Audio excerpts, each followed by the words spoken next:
District of Ohio with the Honorable Marilyn Sias presiding is back in session. Please be seated. All right, good morning again.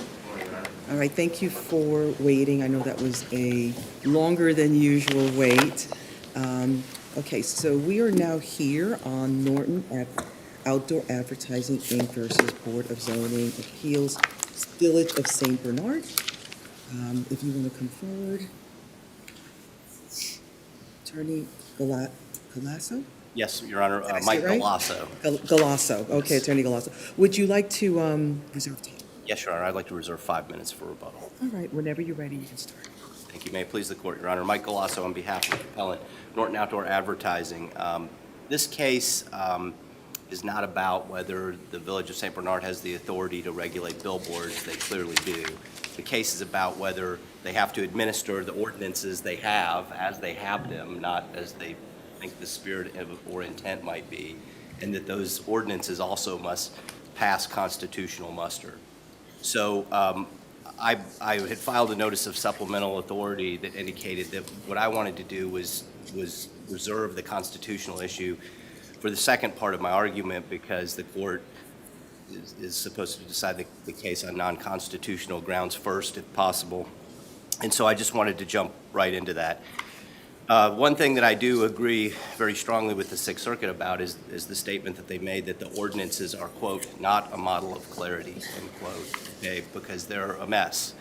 And there's capitalized terms that are not defined, there's defined terms that are not capitalized, there's other terms that are not defined at all, and then there's conflicting terms. And so it becomes a little bit difficult to construe the ordinance, but here's where I think I can make it a little bit simple without delving into all these definitions, and that is that the state of Ohio governs billboards through Ohio Revised Code Chapter 5516 and then the OAC provisions in 5516.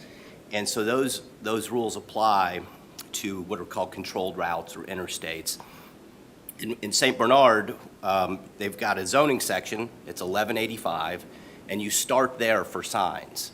But then once you get through the sections, and it does define a sign as a billboard in Chapter 1185, but then once you get down to 118501C, it says Cap E, expressway, Cap A, advertising. And then it says refer to Chapter 711 for definitions, rules, and penalties.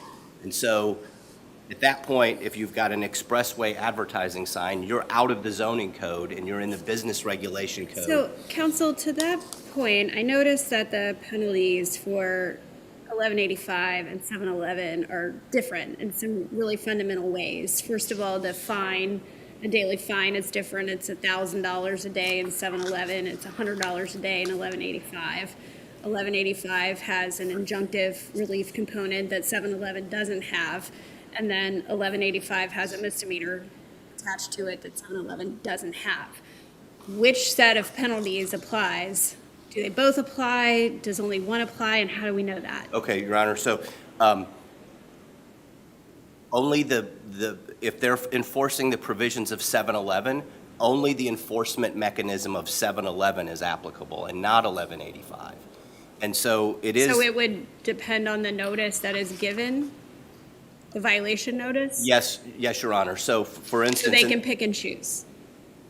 well, they elected not to enforce. Well, what they did was they said there are two violations, one of which is not at issue on appeal because it was abandoned below and we prevailed on it.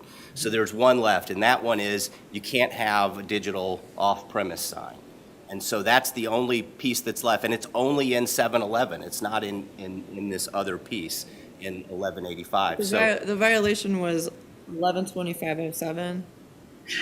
That was the violation.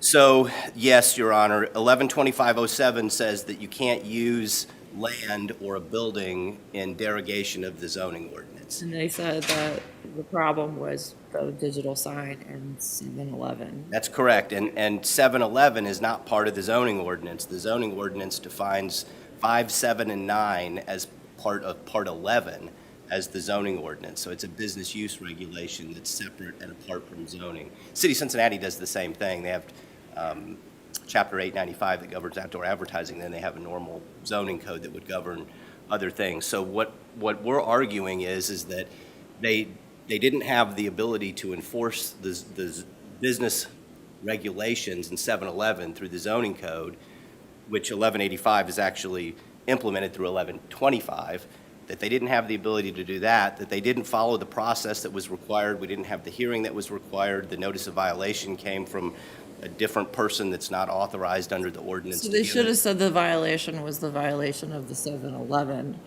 not the violation of 1125. Yes, Your Honor, they should have Okay. used the enforcement mechanisms in 711.08, which they did Okay, not do. okay. And then would they be limited to the $1,000 a day fine and no injunction?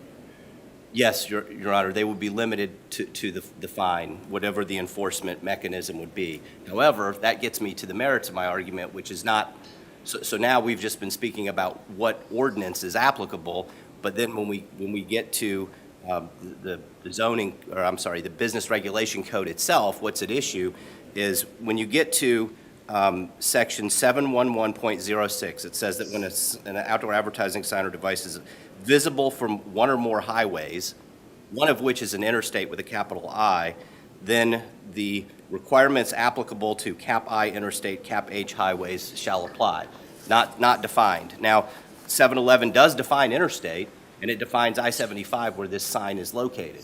And so this sign is to meet the requirements that are promulgated by ODOT according to section 711.06. But what the village wants to do is say that what we mean is in addition to 711.06, you have to also meet 711.07. But that's not what their code says. So they have one set of regulations for signs that are on interstates, and that would apply to ODOT, and all of the requirements are met for that. They have ODOT permits for these signs, they're in the record, and those relate to the size and the spacing and the setback. It does not then apply additionally on top of that, those provisions in the zoning I ordinance. didn't understand that argument. Because why are you saying that 71107 doesn't apply? Because 711.06 applies to signs that where one or more is visible from at least. Right, so you have to one- follow, So you would apply that. It does not say in addition to, and actually, when we briefed this at the administrative level, I provided an example of a township code from Licking County that said, if you're regulated by ODOT, you must meet those requirements and these requirements, but that's not what this code says. This code says that if you fall into 711.06, you meet the ODOT requirements. so you're saying that the way you read this is that digital signs, if they're visible from the interstate, because their ODOT says they're fine, that you can have one.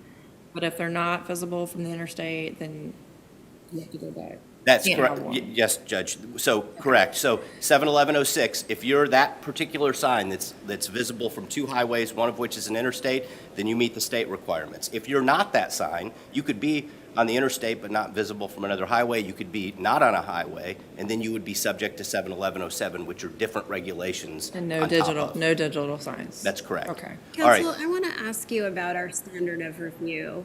Case law directs us not to reverse the decision of the trial court unless there's been a mistake of law.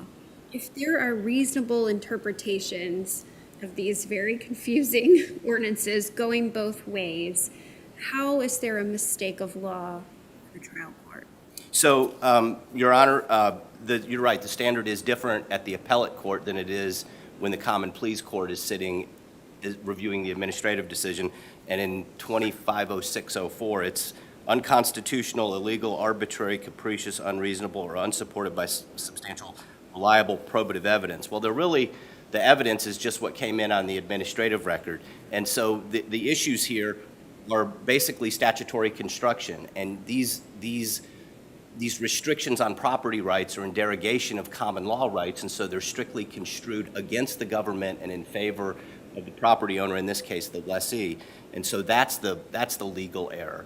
One of the things that you read 1185 to understand that now we're expressway advertising, we go to 711. But there are signs that could fall within 1185. There are signs that might not be expressway advertising signs. But what the village argued at the Sixth Circuit is the exact opposite of what they argued in their second issue presented before this court, where they say 711 is incorporated into the zoning ordinance. Because if you look at page 8 of the Sixth Circuit decision, at the top, that's the exact opposite of what they said. They say that the village argues that 711 and 1185 operate independently, and they actually prevailed on that issue, and the Sixth Circuit held that there's a lack of redressability for anything that's in 1185 because we're covered by 711, which is expressway advertising. So I think that the doctrine of judicial estoppel applies to prevent the village from coming here today and arguing the exact opposite of what they just argued at the Sixth Circuit. Lastly, just to address the constitutional issue,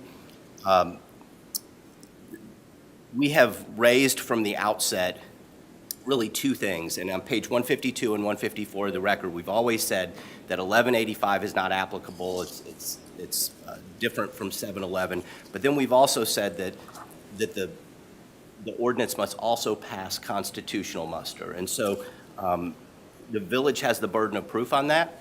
They have to show a compelling governmental interest that's narrowly tailored. We put in evidence of other people that had digital off-premise signs, a church and a school in the administrative record. And we believe that, just as the Sixth Circuit found, that this doesn't survive strict scrutiny. Now, lastly— Counsel, I have a couple of procedural questions for you about the interplay on the constitutional issue between what the federal court has done and here. Okay. Did the village seek younger abstention in federal court? No, Your Honor. And did you file an England reservation? I don't know what an England reservation is. Okay. So I'll say that we don't. That would be to ensure that the federal court and not us resolve the constitutional issue.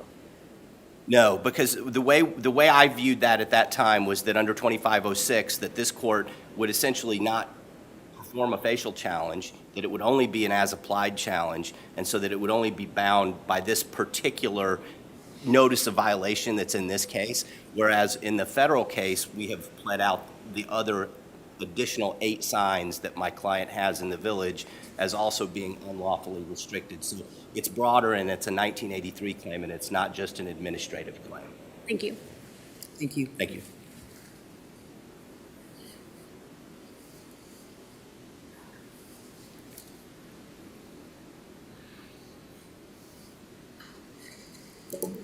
Thank you, Your Honors. May it please the court. Jesse Nolden here on behalf of the St. Bernard parties. And I'll just start by saying I agree also that these are not the most clearly written ordinances. And I also agree with the Sixth Circuit that Norton has lodged so many constitutional issues in this case that it's, quote, one is left to wonder whether a more constitutionally offensive scheme could exist. And so I think this case has been, as evidenced by this binder of pleadings from just the administrative appeal, really overcomplicated from the beginning. And it really is simple when you go back to the administrative appeal, what the issues are here today. The first page of Norton's brief in support of the administrative appeal filed back in 2019 says, there are 2 issues before this court. 1, was there a violation of Ordinance 112507? And 2, are the village's codified ordinances unconstitutional? Now, the constitutionality issue, we maintain that this is a facial challenge that cannot be brought in an administrative appeal, and that this Is there even an as-applied claim in this case for us to consider? What would that look like? Not that I'm aware of. I don't see the words as applied in any of the briefs for the administrative appeal. But if there were, it would not be St. Bernard's burden to show a constitutional issue. It's the challenger's burden in an as-applied challenge to show a constitutional issue. And they've always maintained that it's our burden, so I think that's even more evidence to show that this is a facial challenge and not an as-applied challenge.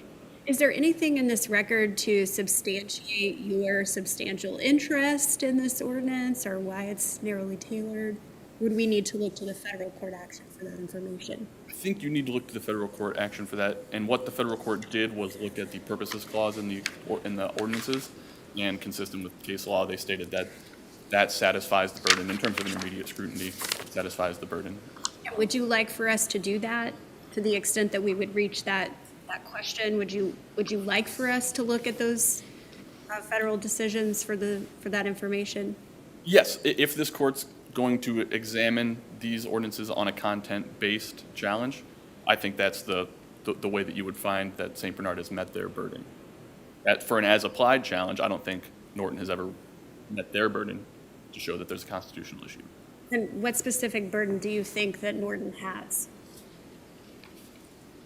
Your Honor, it's the case, Supreme Court of Ohio, Jalen Investments Incorporated v. Village of Moreland Hills, that's 107 Ohio State 3rd, 339. Challenger of the ordinance has the burden, and the proof, standard of proof is, quote, beyond fair debate. So it would be beyond fair debate that somehow the ordinances or the decision of the Board of Zoning Appeals as applied to this sign or this decision raises some kind of constitutional issue, and frankly, I'm not sure what that is because I don't believe it's ever been made. Right.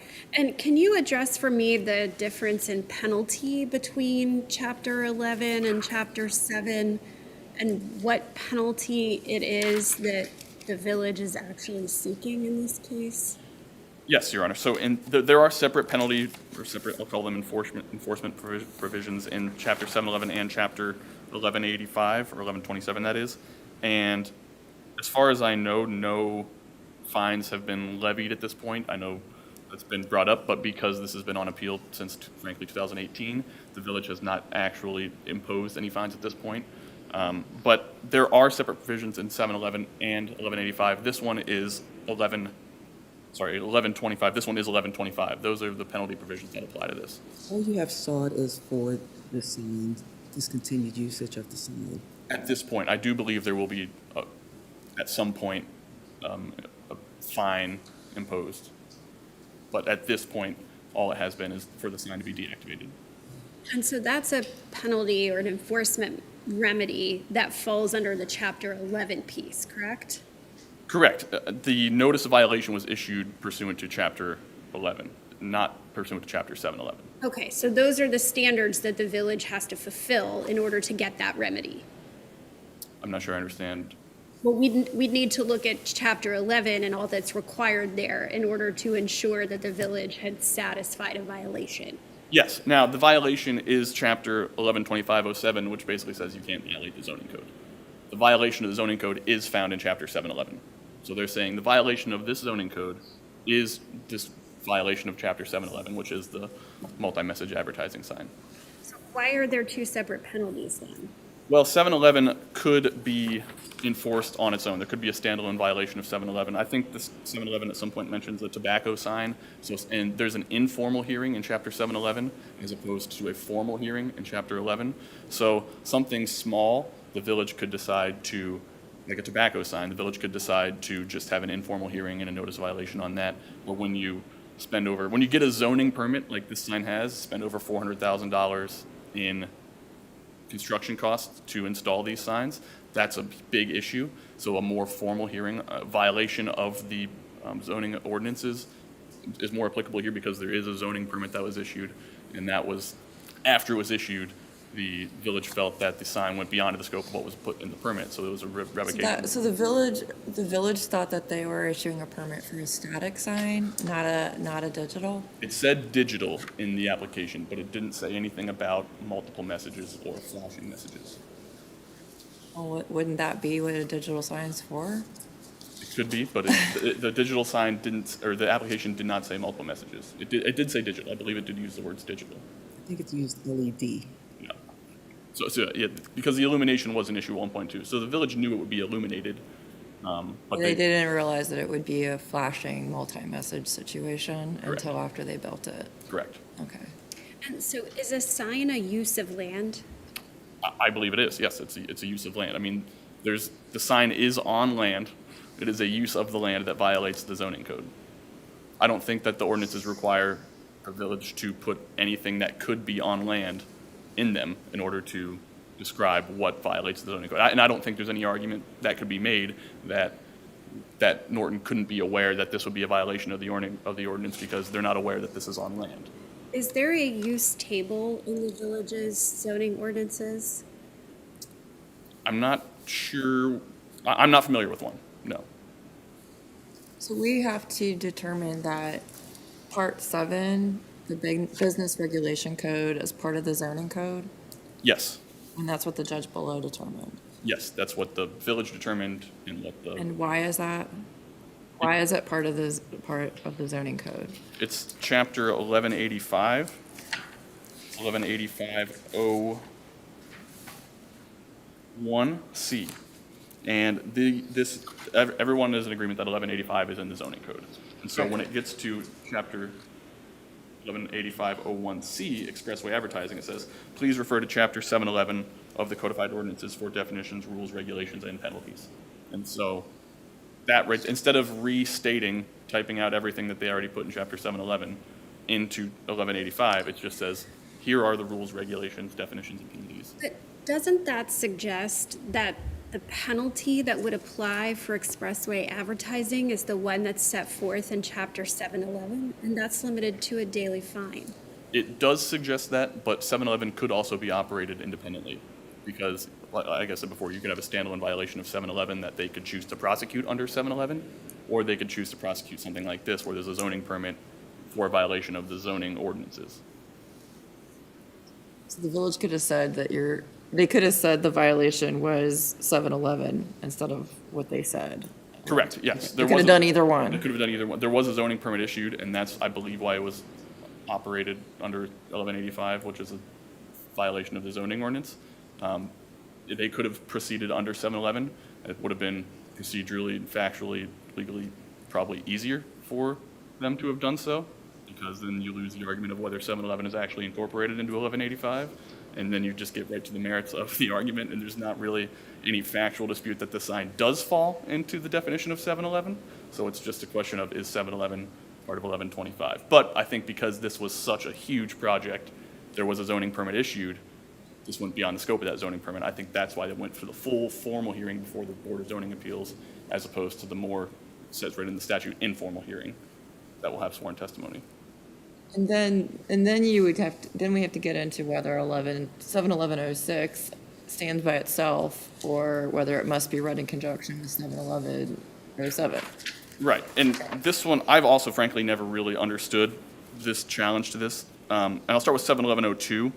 Outdoor advertising sign means any outdoor sign, and then it goes on, the advertising or informative contents of which are visible from the main traveled way of any highway on the interstate system or primary system in this village. So an outdoor advertising sign could be visible from an interstate or not visible from an interstate.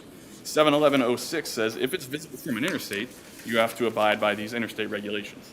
71107 says regardless of what it's visible from, here are the regulations that apply to the outdoor advertising sign. These are the ones that St. Bernard adopted. So if this sign were not visible from an interstate, it would not be subject to 71106, but it would be subject to 71107. The fact that it is visible from an interstate doesn't make it exempt from 71107. 71107 applies to all signs. 71106 basically says, regardless of what we've said down here, make no mistake that if this is visible from an interstate, you have to abide by interstate regulations. So what rule of statutory interpretation would you be applying? I think it's just a reading of the plain language here. I don't think we need to even get into any canons of statutory construction. So 71106, the definition of outdoor advertising sign, 71102A, says it applies to signs visible from interstate or primary systems. 71106 is just if it's visible from an interstate, you have to abide by ODOT regulations. And if it's 71107 is, here are our regulations regardless. It further restricts the type of signs because St. Bernard doesn't want to have digital advertising in their village. Correct. And apparently this sign does comply with ODOT regulations because ODOT issued a permit. So 71106 is met, 71107 is not met. And it's never been understood to me why 71107 goes out the window when 71106 has been met, as opposed to them both even be complied with. And I would assume that your position would be that the two sections are not in conflict. Correct.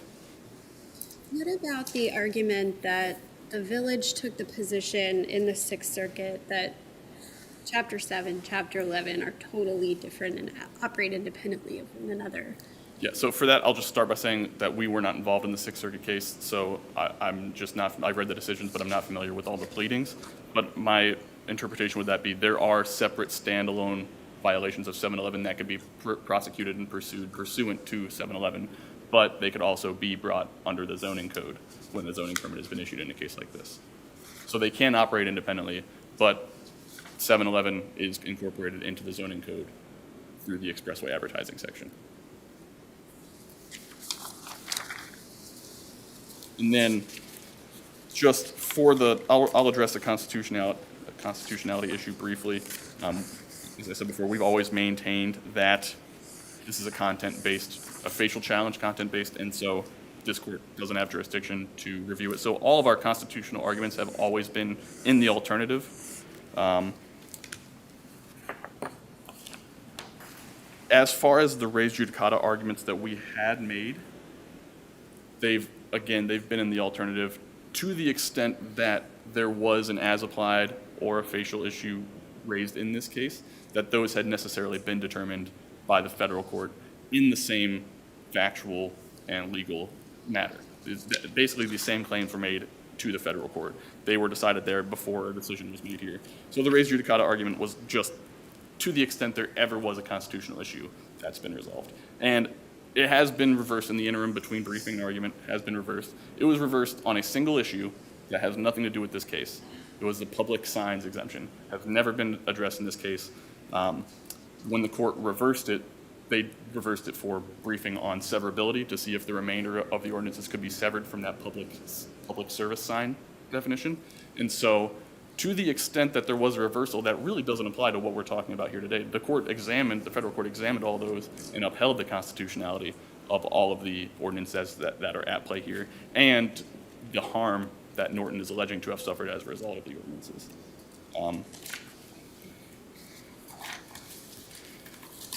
So I have about a minute left unless there's any questions. I'll just wrap up. Again, I just think it's simpler than we've made it. The billboard violates the St. Bernard ordinances. It's a violation of 711. 711 is part of the zoning code.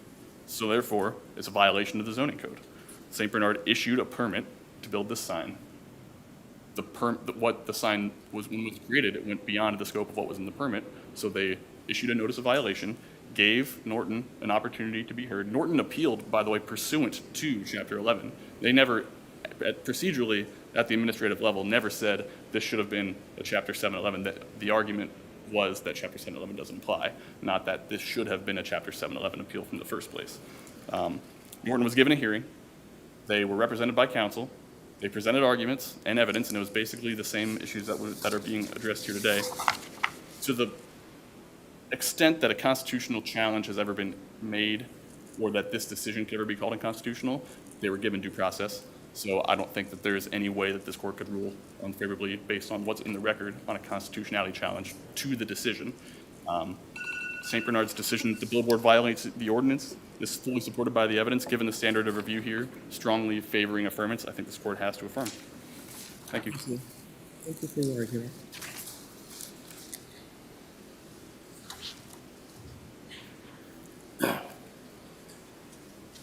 Your Honor, a couple of things. Number one is that if you accept the village's argument that 71106 says that interstate signs meet this requirement, and then you read into it in addition to other things, then it makes 71106 superfluous. Because if you remove it, what have you done? Because the signs that are on the interstate have to meet the ODOT requirements no matter what. So we're coming up with an interpretation that renders the entire section meaningless. Well, that's the bare minimum, right? And then the village has further defined that you can't have a digital sign. Well, that's not, but my argument is that that's not what the statute says. The statute doesn't say for signs that fall under 71106, you meet the ODOT requirements plus 71107. It just says the ODOT requirements and then it ends. And the village is reading into it that additional, which is why I referenced the example that I gave in the briefing down below, where we provided a copy of a code that says where you meet the ODOT requirements, you still must meet the requirements in this other section. So I think it's in addition to. Doesn't the reference to the ODOT requirements make violations of the ODOT requirement enforceable by the village of St. Bernard? I have not thought of that, Your Honor, whether. It's not superfluous because it gives St. Bernard an enforcement on it. I don't believe that the village has the ability to enforce provisions of the Ohio Revised Code through 711. I had not thought of that, though. With respect to constitutional scrutiny is not deference. This is a First Amendment case, and it's really clear. Strict scrutiny is compelling governmental interest and narrowly tailored. The government bears the burden of proof on all points, whether it's strict or intermediate, and that's the difference. And so to say that... What is your as-applied claim in this case? So, Your Honor, a facial challenge would be that the law is invalid in all respects, and an as-applied would be as applied to this particular sign in this particular case. And so one of the cases that But we... can you flesh that out for me? Like, where have you raised that claim, and what Oh. does it look like distinct from the facial Yes. claim that you raised in federal court? Yes, Your Honor. So what we did was, in the briefing, we said that you're treating different forms of speech differently, so now you need a compelling governmental interest. They list those interests in their preamble. They say traffic safety, aesthetics, and other things like that. But then you have to show narrow tailoring, and that's where they ran afoul, because it's hard to say that, a digital sign is more or less aesthetically pleasing when it says a particular thing. And that's one of the cases that we had argued below that's from the 1990s from the Kentucky Supreme Court called Flying J. And what that said is when they invalidated Kentucky's digital regulations at the state level, they said, look, you can't say that a sign is more or less a traffic hazard or visually displeasing because it has the time and temperature versus the price of gas. There's no, it makes it hopelessly But under-inclusive. what you're speaking to sounds like a facial challenge. In fact, based on what I've read in this particular record, we don't know what the content of your sign would have been or what its particular attributes would have been. So what in the record explains how this particular ordinance has been applied to this particular sign in a way that you find to be constitutionally problematic? Because, Your Honor, the order that, so under 250604, this court has the duty to determine whether the law is constitutional.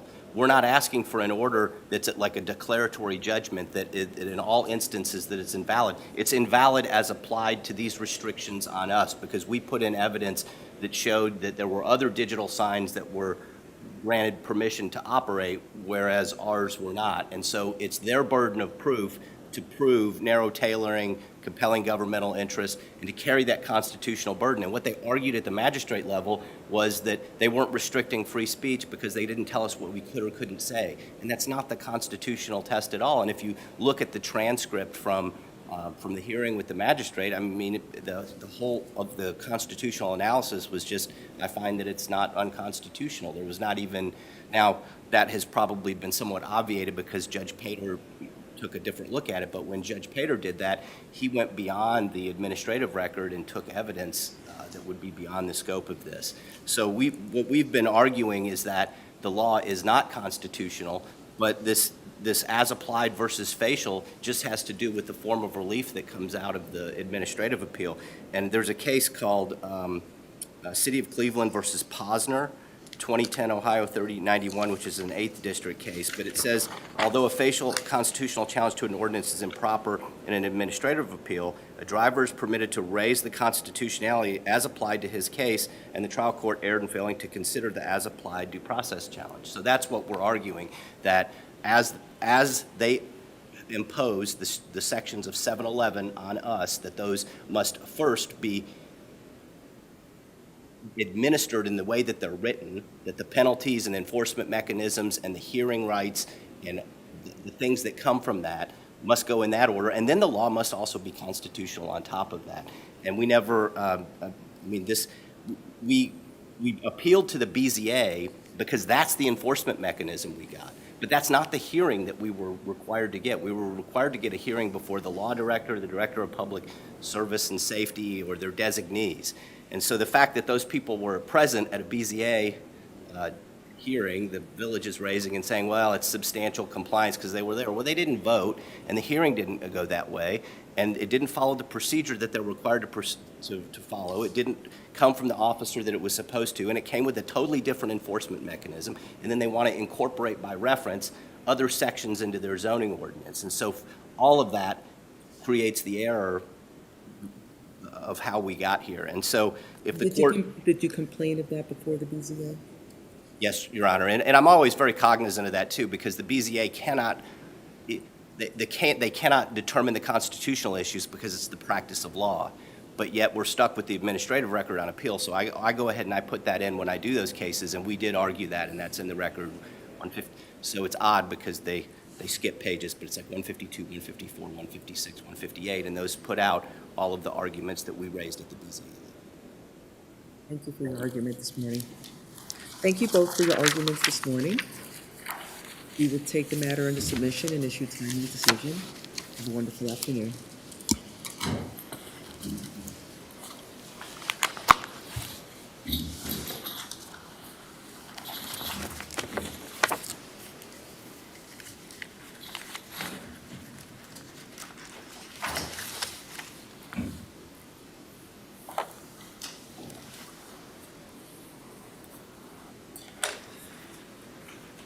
Good morning. Good morning.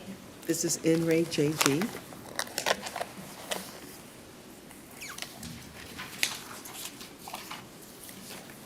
Attorney Kane, would you like to reserve time? Yes, I'd like to reserve 3 minutes, Right. please. You can start whenever you're ready. May it please the court. Margaret Kane on behalf of the appellant, JG. The principal question at stake in this case is whether the juvenile court erred in finding beyond a reasonable doubt that JG was the driver of the vehicle, which is an essential element of 2 out of the 3 case charges for which he was adjudicated and is highly relevant to his liability as to the 3rd charge, receiving stolen property. This case presents the unique circumstance where the trial court clearly lost its way in resolving evidentiary conflicts and rendered a verdict that embodied a manifest miscarriage of justice. So this is manifest weight. It is. Okay. Yes. The juvenile court's determination that JG was the driver of the vehicle primarily hinged on the testimony of HD and the testimony of Officer Collins, particularly Officer Collins' interpretation of his body-worn camera, which was admitted into evidence as State's Exhibit 5. I'll tackle the elephant in the room, which is HD's testimony, indicating that as a rear passenger in the vehicle, she testified that JG was driving. So typically, on review, the trial court's determination regarding the credibility of a witness is given substantial deference. When there's a manifest weight challenge, this court has the ability to review credibility, notwithstanding the deference given to the juvenile court. Here, I'll note that the juvenile court failed to appropriately resolve or consider the conflicts in HD's testimony and other issues of credibility, such as bias, that were raised by JG at trial and on objection to magistrate's decision. Counsel, you raised a very interesting point in your brief about HD's statement regarding JG's shirt being off.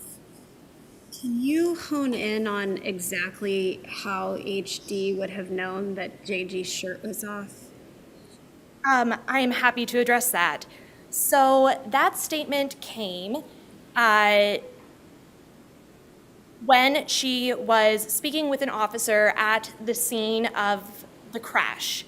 And the reason that I pointed to that particular testimony was that at the time that the 3 youths, including JG, fled from the vehicle, all 3 of those male youths were still wearing their shirts, and HD was in the vehicle. And the body-worn camera footage backs that up, right? Yes, that is very visible on the body-worn camera, and there's testimony also indicating that at the time that JG jumped over the guardrail to flee from the crashed vehicle along with the 2 other males, he was still wearing a white t-shirt. So when that statement from HD was initially made to Officer Collins at the scene, it was immediately following a brief period when Officer Collins conspicuously muted his body-worn camera, and immediately prior to that, it had become clear through listening to the body-worn camera and reviewing it that a different officer who was looking in the area for the youths who had fled had found 1 youth. Prior to that point, HD had indicated that she didn't know who She didn't really know the other kids that well. She didn't know their names. She didn't give any identifying information. Then they catch someone, and Officer Collins makes it very clear to HD that she needs to cooperate. Otherwise, she will potentially be charged with receiving stolen property for this vehicle, which was stolen. And then turns off his body-worn camera, goes and sits in the car where HD is sitting in the back seat of the police cruiser. And after a period of body-worn camera being muted, he gets out of the car, walks over to the passenger side of the vehicle, turns the body-worn camera back on, and asks HD, hey, was somebody wearing jeans with a green stripe? She proceeds to say, I think so. And also, that person was wearing a Gucci shirt, and he's the one who didn't have a shirt on. Although there was no way that HD would have known that sometime after JG had fled the scene, he had taken his shirt off. So the inference that I think can be drawn from that testimony or those statements to the police was that she had either overheard the body-worn camera, which indicated that the person they caught did not have a shirt on, Or heard the radio. over the radio, Yeah. yep. Or that there had been some kind of conversation that was not audible on the body-worn camera, given the very specific timing of the muting, that suggested that those were possible statements. And I know that is speculative, but it really undermines her testimony. Further undermining her testimony, though, is that at trial, when asked to identify JG in the courtroom, she starts to describe clothing that he was not wearing in court. She indicates that he was wearing a blue t-shirt and black shoes, and the prosecutor says, hey, hold on, we're talking about right now, not at the time of the crash. And she goes, oh, okay, and she starts to describe what he's wearing in the courtroom, and that's when they make identification. However, at the time of the crash, JG was wearing a white t-shirt and blue jeans with a green stripe. He was not wearing a blue t-shirt. In fact, no one was wearing. No one was wearing a blue t-shirt. And so it's a little unclear what exactly that means, but it undermines the identification of JG as the driver, especially in light of the fact that this was the first time she had met JG, as well as one of the other youths. HD only knew one of the three youths who were in the vehicle. The relationship with that individual has been suggested was maybe a romantic relationship. HD's description of the relationship shifts a little between her statements on scene versus at trial, but there was one person she was close with. What does the body-worn camera show with regard to who exited the vehicle first through the driver's side window? So it is very unclear. At the point that the body-worn camera starts, the vehicle has already crashed. It's not clear exactly how long the vehicle has already been crashed. And as Officer Collins is getting out of the vehicle, you can actually see all three youths. And so one youth, JG, is sort of near the front door of the vehicle in the process of jumping the guardrail. Another youth who the officers described as a heavier set black youth was near the rear side door of the vehicle, getting ready to try to jump the fence as well. And then the third individual, who was initially identified multiple times at the scene by Officer Collins as the driver.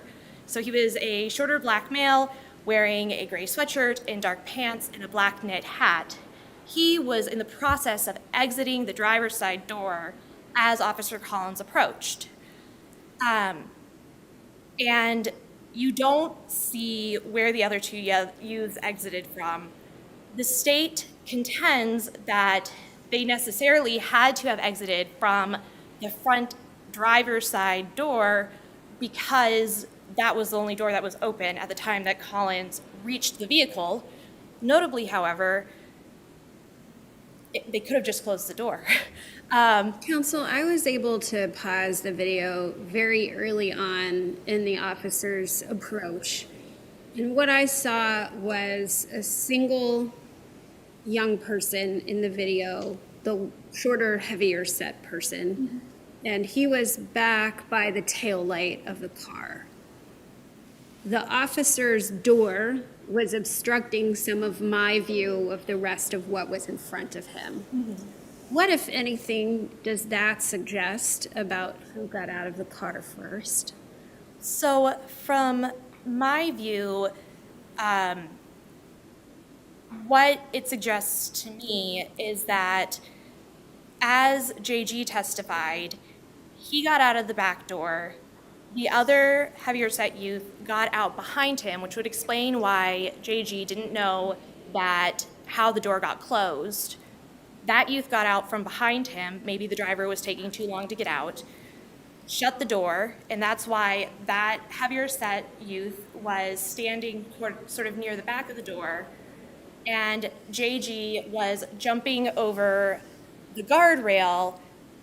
As he did that, the heavier set youth comes up and starts to jump over the guardrail. You can tell that in that process, EW, who JG identifies as the driver, is not able to get out the door, which suggests that they couldn't have all come out of that driver's side door.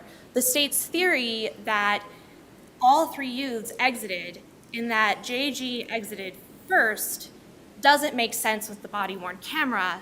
But the body-worn camera, aside from HD's testimony, which I think is very incredible in light of sort of the circumstances of how she was interviewed, the lack of information about the original ID that's not captured on body-worn camera, it's not explained anywhere, as well as her inconsistencies at trial. The body-worn camera is what the officer hinges his decision to charge JG with. Because he jumped first, right? He jumped over the guardrail first, yes. Okay. And it also is the basis on which the juvenile court determined that JG's testimony was not credible. And that was actually the only basis on which they said that JG was not credible when he testified at trial. Notably, regarding credibility determinations for HD, the juvenile court judge actually didn't render any kind of credibility determination about HD's testimony. The magistrate indicated that she felt that HD's testimony was credible, but she didn't resolve any of the conflicts or consider the challenges that the trial attorney had raised to her testimony. Why did the magistrate find JG not credible?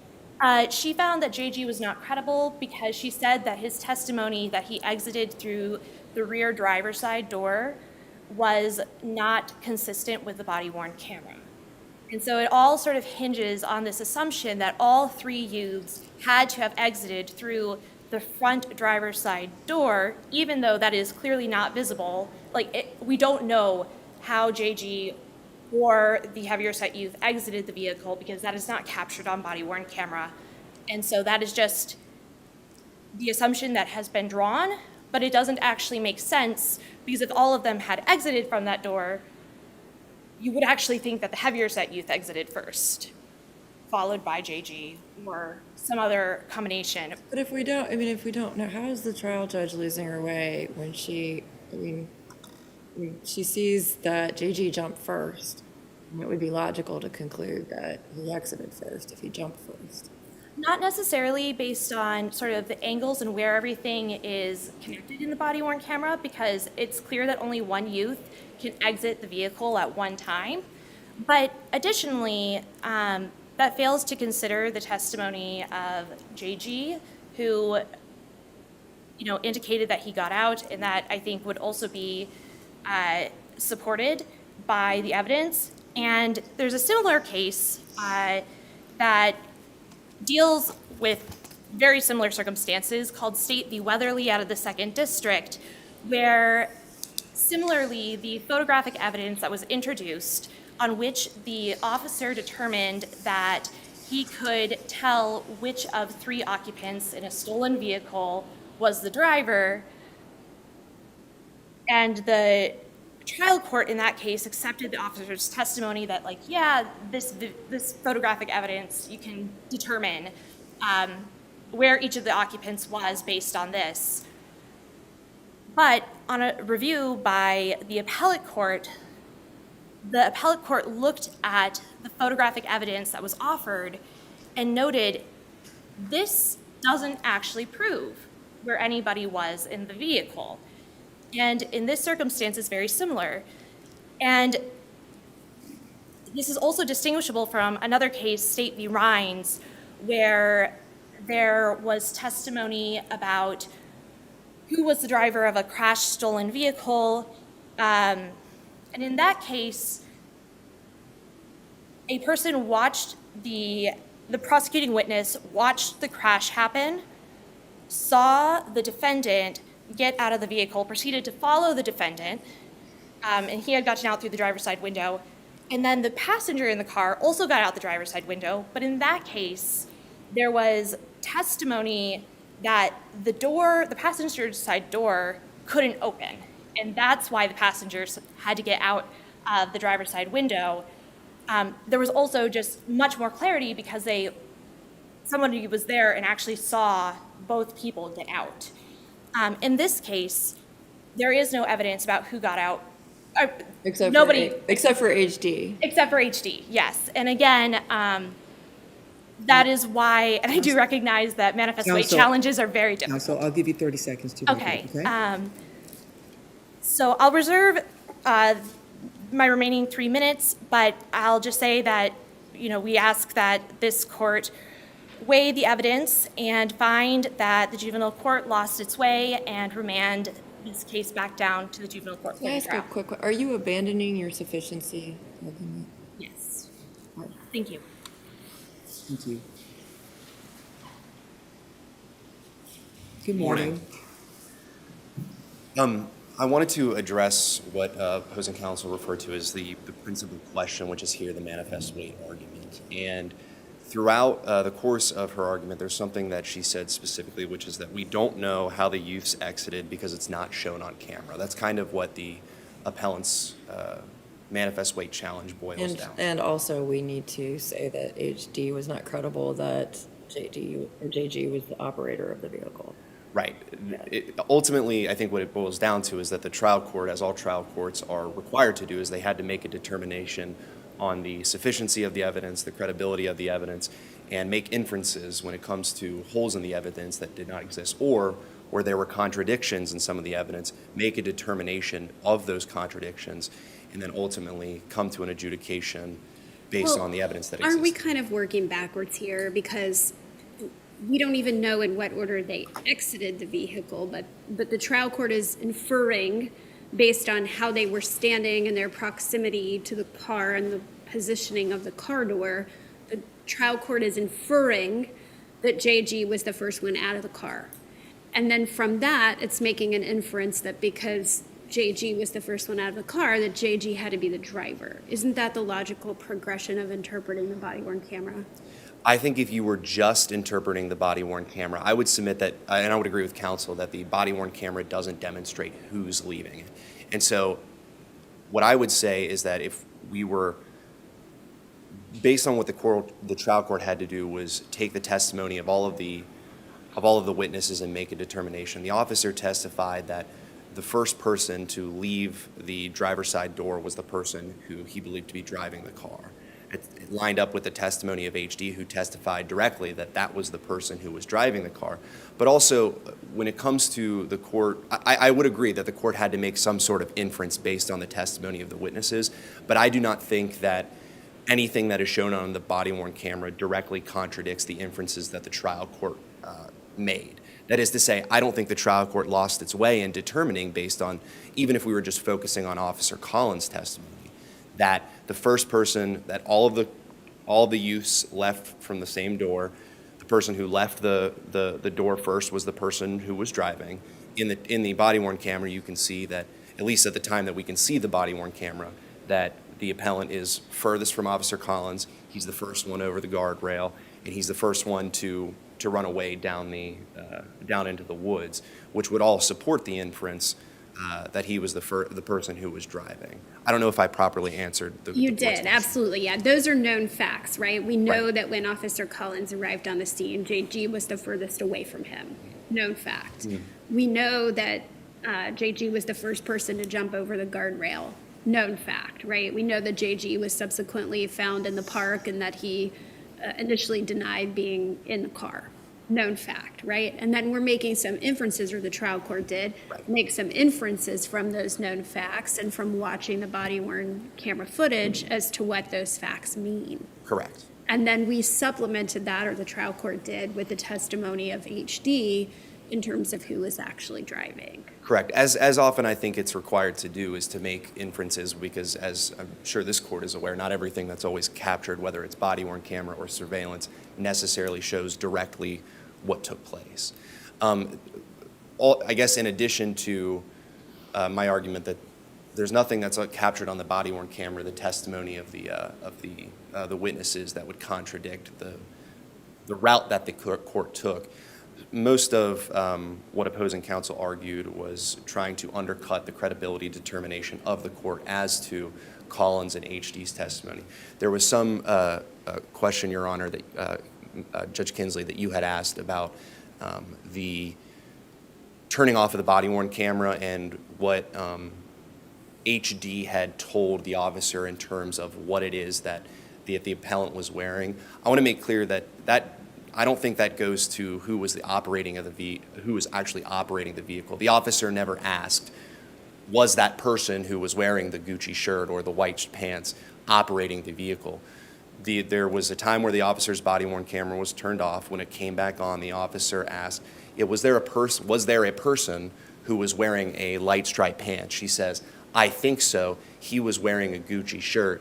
That would have been the person who had the shirt off. I'm paraphrasing slightly. But even if she had heard, for example, hey, we've got a person here who's got their shirt off and they're wearing a white stripe and pants, and she made that connection on her own. Oh yeah, the person with the white stripe and pants was also wearing a Gucci shirt. He must have taken that off. Ultimately, I don't think it matters. There was nothing connecting that testimony on the scene, that is, to him being the person who was driving. And in addition, it's not contested that he was on the scene. Although he told police originally that he wasn't in the car, he ultimately admitted that he was there. And so it's not as if it's in question that whether he was not. In fact, the confirming of the Gucci shirt, I think, would actually bolster her credibility in terms of the fact that she knew who this person was and could identify him as the driver, which is ultimately what she did. So this wasn't anything nefarious. It, in your position, just appears that she pieced something together about what was going on. And I can't say for certain. I mean, obviously, with the body-worn camera audio being turned off, I don't know exactly what she may or may not have heard. But I guess it stands to reason. An inference that I could make is that perhaps she heard that someone had their shirt off, had a pretty distinct set of pants, and she made the connection of, I recognize that set of pants. It went along with that shirt, which she did confirm. And it was confirmed that he had taken off his shirt, which we argue in our memorandum is evidence of, which would be further evidence indicating his knowledge of that the car was stolen, which goes more to appellant's second assignment of error. And then what about this argument that she identified clothing from the stand that neither matched what JG was wearing in court that day, nor anyone's clothing at the time of the accident? I think ultimately that would have to be a determination that dealt with the weight of her testimony when it comes to the identification. The court certainly could have considered that. But ultimately, even if it had been months and months prior and she forgotten exactly what he was wearing at the time, in terms of, as the court stated earlier, no one was wearing a blue shirt on the body-worn camera. Even if she had misremembered exactly what he was wearing, she was able to testify on the stand that he was the person who had been operating the vehicle. And could the state have proven its case just with HD and not the body-worn camera at all? I think in terms of the identity of the operator, that element, I think the court could have just simply relied on HD's testimony. Assuming that it found HD credible, it could have found that element. But in terms of some of the other elements of some of the other charges, I think that Collins' testimony or the body-worn camera would have been necessary to meet some of those other elements. But as long as we're talking about just the identity of the person operating, I think the court could have used HD's testimony alone to establish that, presuming that she found HD credible. As to the second assignment of error, which was the evidence of the knowledge that the car was stolen, what I would say is that opposing counsel in her memorandum made reference to a case that involved a credit card that had been used previously at a grocery store and was ultimately found in the possession of another person. Both this court and other courts in Ohio, as you can see from our memorandum, demonstrate that a motor vehicle is substantially different than other pieces of property, and the use of a motor vehicle to effectuate an escape from police is a demonstration of guilty knowledge, and therefore guilt when it comes to the knowledge of whether or not a motor vehicle is stolen. In fact, JG's testimony establishes alone that he understood although he says he was not operating, he said as soon as they took off from the police, he even says, I knew at that point that the car was stolen, in connection with, I think, the other things that he testified about. But I do think there is sufficient evidence for these charges, and I don't believe that the trial court lost its way when coming to its conclusion for the adjudication. There was a case that was cited by opposing counsel, the Weatherly case out of the 2nd District, that dealt with an officer's ability to make a determination from a distance as to who was operating the vehicle. I do think that I don't think that case is applicable here because, unlike in Weatherly, we have direct testimony and circumstantial evidence that did not exist in that case to determine where each of the occupants was sitting. We have not only the route that we took through Collins' testimony and body-worn camera, but we also have the testimony of HD who explained where everybody was sitting. If the court has no further questions. Thank you. Thank you.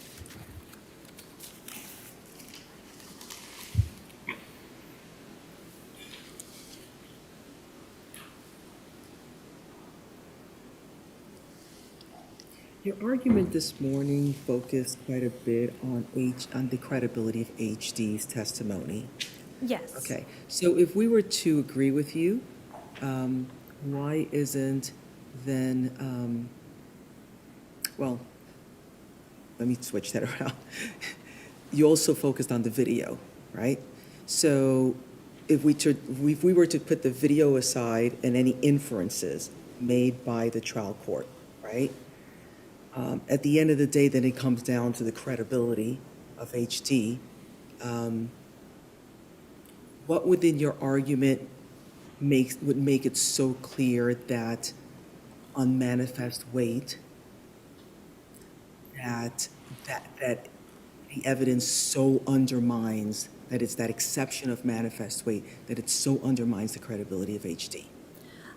I think that it comes down to the cumulative effect of all of the various parts of her testimony that made it lack the degree of credibility necessary to prove beyond a reasonable doubt that JG was the driver. So you have inconsistencies between her original statements to the officer and her statements during trial.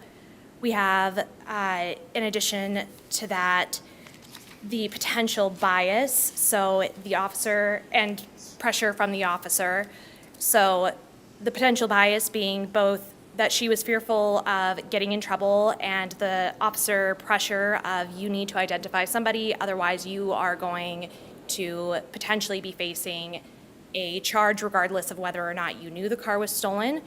And then the other bias being that What you're calling bias is really the pressure, is what you're saying. Well, I would say that there's the pressure and then there's the bias, and the bias being that, you know, she had one other person in the vehicle who she was close to. She did not really know the other two people. If there was anyone that she was going to want to protect, it would be the one person who she knew, who she identified as being called Dave, who she claimed was in the back seat with her. Who's the person that your client claimed was the driver? No, Dave is someone that my client identified as a friend of his who was seated in the front seat, but my client indicated that it was his understanding that Dave was HD's girlfriend. And my client identified EW as the driver. EW was the individual who officers originally identified wearing the gray sweatshirt and the black hoodie and the dark pants, or the black cap. So HD wasn't trying to protect the person that your client identified as the driver? Correct. Okay. Yep. The other thing that I'll note is that, of the 3 youths who fled, so if we're looking at inferences and circumstantial evidence, of the 3 youths who fled, JG was the only youth who was caught. Shortly after he was caught, officers terminated their investigation of the scene. They stopped looking for the other youths, despite the fact that JG, when he decided to come clean and be truthful about being in the vehicle, identified the very person that Officer Collins originally believed was the driver to be the person who was driving. The other, I just want to make sure that I'm touching on all of the notes. The other thing that I just want to highlight regarding the second assignment of error, unless there are questions about the first, but regarding RSP, the state is correct that merchandise of other natures is treated differently than vehicles. In this case, however, we're talking about a passenger of a vehicle. And so if we are looking at JG as a passenger, what is crucial for proving that he could be adjudicated of receiving stolen property, the state would need to prove that he acknowledged the vehicle was stolen and that he remained in the vehicle, retained the vehicle for some duration of time after knowing that the vehicle was stolen. Based on JG's testimony, I would argue that he first learned or became aware that the vehicle might be stolen at the point that his friend EW started speeding up and failed to comply with the officer's orders. As soon as the vehicle came to a stop because it crashed into the guardrail, JG exited the vehicle. He fled because he was afraid of getting arrested, but that doesn't mean that he remained in the vehicle for any period of time after becoming aware that it might have been stolen. Both HD and Officer Collins also testified, in addition to JG, that there was nothing about the vehicle that would have indicated to somebody who that the vehicle was stolen. There wasn't a stripped steering column, there were no broken windows, there was nothing about the vehicle that would have suggested it was stolen, but except for the way the driver responded to being signaled by police to stop. And so it would be aligned with our case law.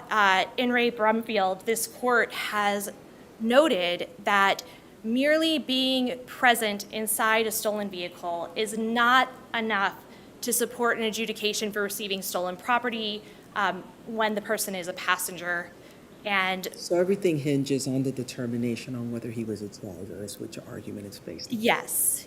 And based on all of these factors, it is our contention that the state did not prove beyond a reasonable doubt that JG was the driver of this vehicle. And we would ask you to remand. Thank you. Thank you both for your arguments this morning.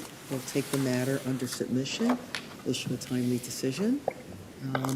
For the students that are here, I believe we're going to be remaining here, right? But we're going to be stepping out in a moment. Feel free to stretch your legs. I know it's been a long morning, and then we'll come back, okay? And that concludes our arguments for this morning. All rise. Court of Appeals for